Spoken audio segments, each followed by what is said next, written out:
नमस्कार, वंदे मातरम। जय श्री राम। मैं हूं सुनील और आप देख रहे हैं मेरा चैनल द एक्शन रिप्ले। आज मैं बात करूंगा कुछ राजनीतिक पहलू पे, इंडी अलायंस का। सबसे पहले तो ये इंडी अलायंस है, इंडिया है या इंडी अलायंस है, इस पर ही कंफ्यूजन है, क्योंकि राहुल गांधी से जब विदेश में एक पत्रकार ने पूछा था तो वो उसका जवाब को ठीक से नहीं दे पाए थे और कुछ उलझ से गए थे, जैसा हमेशा राहुल गांधी के सामने होता है जब कभी कोई उसको आउट ऑफ कोर्स क्वेश्चन पूछ लिया जाता है तो वो अटक जाता है। खैर, मैं इसकी राहुल गांधी की बात नहीं करूंगा। मैं आपसे बात करूंगा ये जो इंडिया अलायंस है, ये जो शुरुआत इसकी की थी नीतीश कुमार ने, और उन्होंने पहली और दूसरी मीटिंग बुलाई थी। तो पहली मीटिंग में उन्होंने अच्छा खासा इसका अरेंजमेंट किया था, ममता बनर्जी भी आई थी और शायद उन्होंने ही ये सजेस्ट किया था इसका अलायंस का नाम। वैसे ये इसमें जो इस अलायंस का फुल फॉर्म है, उसमें जो वर्ड्स हैं, उसका इनके मैनिफेस्टो में या चुनाव प्रचार में कभी भी उन शब्दों का एब्रीवेटेड शब्द है, इंटीग्रेटेड डेवलपमेंट, इनकी बात कभी भी चुनाव प्रचार के दौरान नहीं करते हैं। तो एक तरह से ये फार्स है, मतलब एक मजाक है कि ये इसमें इनके जो नाम दिया है और चुनाव प्रचार में इसका कोई संबंध नहीं है। ये शायद आपने भी बात नोटिस की होगी। खैर, इंडिया अलायंस शुरुआत हुई थी 17 जुलाई 223 की। नीतीश कुमार ने पटना में सम्मेलन बुलाया था और इसमें काफी पार्टियां इकट्ठी हुई थी और एक पॉजिटिव निकला था कि कमेटियां बनाई गई थी कि जो इसकी इसका ड्राफ्ट करेगी, इसकी पॉलिसीज ड्राफ्ट करेगी, इसका किस तरह से कोऑर्डिनेट करके इसको किया जाएगा। और उसके बाद नीतीश कुमार ने जो अगले जो था इसका अधिवेशन, उसमें बेंगलोर में होता और कांग्रेस के द्वारा किया करवाया गया था, और वहां पे नीतीश कुमार की पोस्टों द्वारा मजाक बनाई गई थी। वो तब से शायद नीतीश कुमार टूट गए थे और वो चाहते थे कि वो उसका उनको कन्वेनर बनाया जाए और उसके बाद आगे बात बढ़ाई जाए। हालांकि उनकी इसमें जो उनकी इच्छा थी प्रधानमंत्री बनने की, प्रधानमंत्री पद का उम्मीदवार बनने की, पर उन्हें इसका कन्वेनर भी नहीं बनाया गया। तो वो इंडिका को, इस गठबंधन को बीच मझधार में ही छोड़ गए और अलग हो गए और वापस एनडीए से जा जुटे। तो ये तो पहला झटका था, मतलब जो गर्भावस्था में ही इंडी अलायंस को ये झटका लगा था। खैर, उन्होंने किसी तरह लोकसभा में करीब करीब 37 पार्टीज का जो एक गठबंधन बनाया। इसमें प्रमुख तो भारतीय राष्ट्रीय कांग्रेस है, उसके बाद CPM, Aam Aadmi Party, Samajwadi Party, TMC, DMK, Shiv Sena, UBT group, RJD, JMM, JMM मतलब जो झारखंड मुक्ति मोर्चा वो है, जम्मू कश्मीर की नेशनल कॉन्फ्रेंस है और वहाँ की दूसरी पीडीपी पार्टी भी है, सीपीआई है, इंडियन यूनियन मुस्लिम लीग है। इस तरह कुल 17 है। इसमें से जो बड़ी बड़ी पार्टियां जैसे आम आदमी पार्टी, समाजवादी पार्टी, टीएमसी, डीएमके, ये जो पार्टियां हैं ये सब अपने अपने स्टेट में स्ट्रांग है और वहां पर कांग्रेस को कोई बहुत ज्यादा उपस्थिति वहां पे नहीं है। तो वास्तव में अगर देखा जाए तो ये कुछ कुछ ही राज्यों में है कि ये अ, इंडी में अलायंस हो सकता है दो पार्टियों में बराबरी का। बाकी में तो सब सब जगह एक तरफा है। और जहां पर कांग्रेस और बीजेपी की सीधी फाइट है, वहां दूसरी पार्टियों का कोई वजूद नहीं है। इस में जो गठबंधन की जब शुरुआत की गई थी तो इसमें प्रमुख गैर भाजपाई पार्टियां, जिनमें बीजेडी, वाईएसआर कांग्रेस, टीडीपी और टीआरएस जो तेलंगाना राष्ट्रीय समिति है, उसको अभी शायद भारत राष्ट्रीय समिति कहते हैं, वो शामिल नहीं हुई थी। तो और जबकि उनमें से तीनों चारों पार्टियां उस समय अपने राज्य में सत्ता में थी। तो इस तरह से तो इंडी की ये शुरुआत हुई और उसके बाद उनका लोकसभा में अच्छा खासा, मतलब प्रदर्शन रहा। उन्होंने 237 सीटें जीती और राज्यसभा में भी उनकी 87 सीट्स हैं। स्टेट असेंबली में भी उन सबके मिला के 1658 सीटें हैं। और वो इनका गठबंधन 10 राज्यों में सत्ता में है। इसमें से ऊपर से चले तो सबसे पहले तो जम्मू एंड कश्मीर में ये सत्ता में है। यहाँ पर अभी हाल ही में रिजल्ट चुनाव हुए थे और यहाँ पर ये अलायंस एक अच्छा बन सकता था। यहाँ पे काफी संभावनाएं थी इस अलायंस की, क्योंकि अगर कांग्रेस जम्मू क्षेत्र में लड़ती और में स्ट्रांग होती, क्योंकि बाहर मतलब जो वैली है कश्मीर की, उसमें स्ट्रांग थी ऑलरेडी नेशनल कॉन्फ्रेंस। तो एक अच्छा कॉम्बिनेशन बन सकता था, वो यहाँ सत्ता में आ सकती है। लेकिन सत्ता में जरूर आई, लेकिन उसमें कांग्रेस का कोई हाथ नहीं रहा। और इलेक्शन के बाद अपने जो सरकार बनाई उमर अब्दुल्ला ने, उसमें कांग्रेस को शामिल करने से मना कर दिया।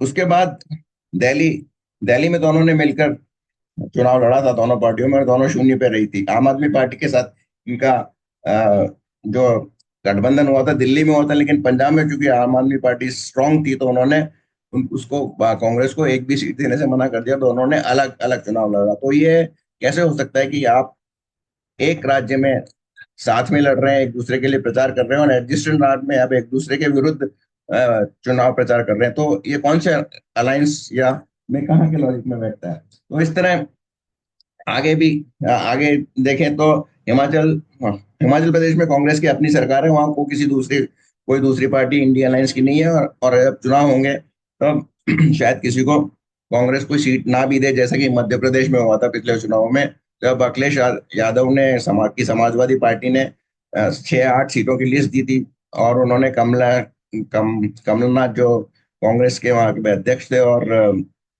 चुनाव का प्रबंधन देख रहे थे, उन्होंने कहा था कौन अखिलेश वखिलेश, यानी कि इंसल्टिंग वर्ड भी यूज किए थे।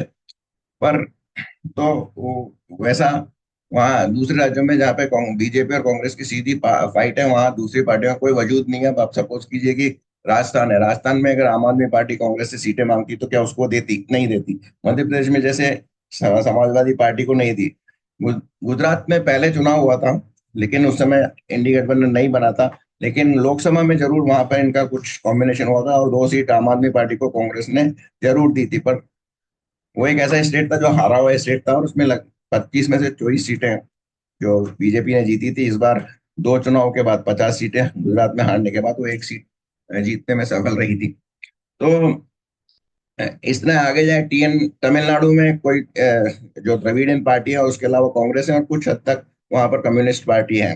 तो वो भी किसी तीसरी पार्टी को सपोज वहां पे सपोज करें कि अगर कोई साउथ साउथ की अलग पार्टी हो, वो वहां पे सीट मांगे तो उनको नहीं देंगे। बंगाल में तो बड़ा विचित्र स्थिति है, वहां पर कांग्रेस और जो वेस्ट लेफ्ट फ्रंट है, जो दोनों ही पार्टियां अलोंग विद टीएमसी इंडी गठबंधन के सदस्य हैं, वही दोनों आपस में लड़ रहे थे। यहाँ भी एक विचित्र स्थिति जैसी दिल्ली में है कि कांग्रेस केरला में तो वे लेफ्ट फ्रंट के खिलाफ लड़ रही है, और बंगाल में उसके साथ में लड़ रही है। तो ऐसा वही खिचड़ी वाली बात है, खिचड़ी भी नहीं, बहुत ही विरोधाभासी बातें हैं। बाकी कर्नाटक और केरला में तो दोनों आपस में लड़ते हैं। कर्नाटक में जरूर कांग्रेस है, लेकिन वहां पे कोई दूसरी पार्टी को अगर मांगे, मान लो सपोज करिए होसूर की सीट तमिलनाडु की पार्टी डीएमके मांगे, होसूर क्योंकि बहुत ही नजदीक है तमिलनाडु के, तो वो क्या देंगे? उसको नहीं देंगे। तो ये वास्तव में एक कोई गठबंधन नहीं है इसमें ना। तो इसकी अभी कुछ समय पहले मैं यूट्यूब चैनल सुन रहा था, उसमें ये बताया गया था कि इसमें जो कमियां हैं वो ये है कि ये कोई स्ट्रक्चर नहीं है इसमें, क्योंकि कन्वेनर भी नहीं बनाया गया, कोई अध्यक्ष भी नहीं है, कोई कोऑर्डिनेशन कमेटी जरूर बनाई गई लेकिन वो मीट नहीं करती है। तो ये बात पहली है। दूसरी बात, कोई लीडर नहीं है इसमें, कोई घोषित लीडर नहीं है। अब से पहले जब कभी भी कोई गठबंधन हुए, उनका कोई ना कोई लीडर अवश्य रहा है, जैसे यूपीए की सोनिया गांधी थी, या फिर एनडीए में एक समय चंद्रबाबू कन्वेनर कन्वेनर थे, जॉर्ज फर्नांडिस कन्वेनर थे उसके, या फिर बाद में चंद्रबाबू नायडू थे, फिर उससे पहले शरद यादव थे। तो कोई ना कोई कन्वेनर जरूर रहा है, लेकिन इसमें ऐसा कोई नहीं है। तो सब अपने ढपली अपने राग अलग अलग बजा रहे हैं, तो इसका इस तरह से कोई बहुत ज्यादा इसमें भविष्य नजर आता नहीं है। अब मैं ये एक बात और बताऊंगा कि जैसे समाजवादी पार्टी मध्य प्रदेश में 6 सीटें मांग रही थी, और कांग्रेस ने उसको नहीं दी। दी नहीं दी, ये मैं उनकी मेरिट की बात है। उनकी दोनों के पार्टियों के बीच में क्या हुआ संबंध है इसके मुझे कोई जानकारी भी नहीं है, मैं इसके बारे में कुछ बोलना भी नहीं चाहता हूँ। लेकिन अगर 6 सीटें मध्य प्रदेश में समाजवादी पार्टी लेके जीत भी जाती तो उसका क्या फायदा होने वाला था? उनको इस तरह से एक या ना तो वो बराबरी की है, जैसे कि आप फॉर एग्जांपल झारखंड मुक्ति मोर्चा और कांग्रेस का देखें, तो कांग्रेस को उन्होंने अच्छी खासी 18-20 सीटें दी हैं। हालांकि अभी वहां पे भी डिस्प्यूट है, क्योंकि वो मुख्यमंत्री कांग्रेस को मुख्यमंत्री का पद स्वयं हेमंत सोरेन नहीं दे रहे हैं। तो इस 4-5 सीटों से क्या फर्क पड़ जाएगा जहां बराबरी का है, जैसे महाराष्ट्र में लड़ा उन्होंने। हाँ, एक बात और है कि अगर यूपीए एक था तो इंडिया के अलायंस बनाने की जरूरत ही क्या थी, क्योंकि वो ऑलरेडी एक एग्जिस्टिंग इनका स्ट्रक्चरल ऑर्गेनाइजेशन था, गठबंधन था, तो ये नया बनाने की क्या जरूरत आ पड़ी थी? उसी ऑर्गेनाइजेशन में, उसी के झंडे तले, जिसमें सोनिया गांधी उसकी कन्वीनर थी, ये आगे बढ़ाया जा सकता था। दूसरी बात ये देखें कि महाराष्ट्र में ये महाविकास आघाड़ी के नाम से लड़ते हैं, और बिहार में महागठबंधन के नाम से लड़ते हैं। तो जब ये इंडी गठबंधन के नाम से ही वहां चुनाव नहीं लड़ते हैं, तो फिर इंडिया गठबंधन बनाने का की आवश्यकता ही क्या थी? जैसे पहले होता था कि स्टेट लेवल पे स्टेट वाइज गठबंधन किया जा सकता था। तो कुल मिला के मेरा ये मानना है कि ये इंडिया गठबंधन एक मतलब काल्पनिक चीज है, ऐसी कोई वास्तविक धरातल पे कोई है नहीं। और आप अभी देखेंगे दिल्ली के चुनाव में भी दोनों के बीच में सिर फुटबॉल होगी, और ऑलरेडी हो रही है, क्योंकि जैसा मैंने अपने एक फेसबुक पोस्ट में लिखा था कि पॉलिटिकल ट्रांसफर विंडो ओपन है।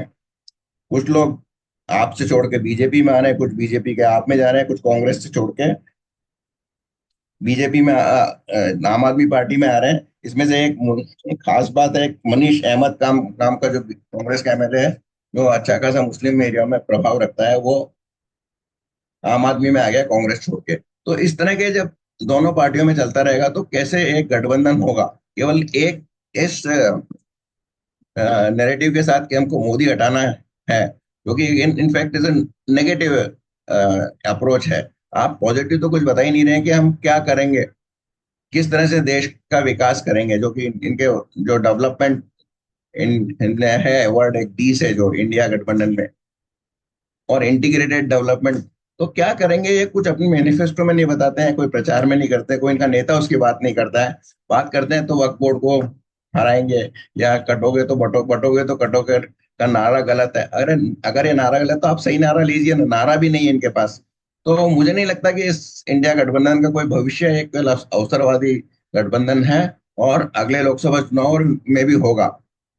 स्टेट लेवल पे इन्हें लोकल गठबंधन करने चाहिए, जैसे महाराष्ट्र में किया था। महाराष्ट्र में भी इन्होंने समाजवादी पार्टी को एक भी सीट नहीं दी, उन्होंने शायद 12 सीटें मांगी थी, एक भी नहीं दी। और उत्तर प्रदेश में जो इनका सबसे सफलतम गठबंधन था इंडिया, इसमें काफी वो इसमें बीजेपी को ये पीछे पिछाड़ने में सफल रह गए। उसका मुख्य कारण कोई आइडियोलॉजी नहीं थी, कुछ नहीं थी, केवल मुस्लिम वोटों के बिखराव को रोकना था। क्योंकि कहीं ना कहीं तेलंगाना के चुनाव के बाद ये खबर हो गई थी कि मुसलमान एक मुश्त कांग्रेस को वोट देंगे, और इससे घबरा कर अखिलेश यादव ने 19 सीटें कांग्रेस को दे दी थी।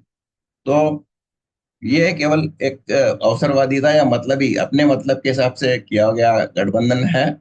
बहुत लंबा इसकी उम्र नहीं है, और आगे विधानसभा चुनाव में ये आपको देखने को मिलेगा। तो मेरा बस इतना ही कहना है कि अ, अगर उनको कांग्रेस को गठबंधन करना है तो उसको नेशनल स्टेट पे एक अच्छा गठबंधन करना चाहिए, और उसमें सारे पार्टियों को हर स्टेट में कुछ ना कुछ स्थान देना चाहिए। या फिर जो छोटी पार्टियां हैं जो वहाँ उस स्टेट में डोमिनेट नहीं है, वो केवल अपनी स्थिति दर्ज करने के लिए उन स्टेट में सीट्स नहीं मांगे, जैसे कि समाजवादी पार्टी ने पार्टी हरियाणा में मांग रही थी, या आम आदमी पार्टी हरियाणा में मांग रही थी, या आम आदमी पार्टी गुजरात, या गुजरात में तो ठीक है, आम आदमी पार्टी या समाजवादी पार्टी मध्य प्रदेश में मांग रही थी।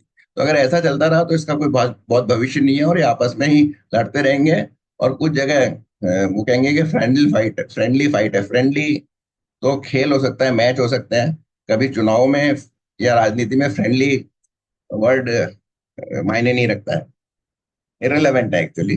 तो आज बस इतना ही। आपको ये विश्लेषण कैसा लगा कमेंट बॉक्स में लिखिए, और यदि पसंद आया हो तो लाइक कीजिए, शेयर कीजिए, और अगर आपने सब्सक्राइब नहीं किया तो इसको अवश्य सब्सक्राइब कीजिए। बहुत बहुत धन्यवाद।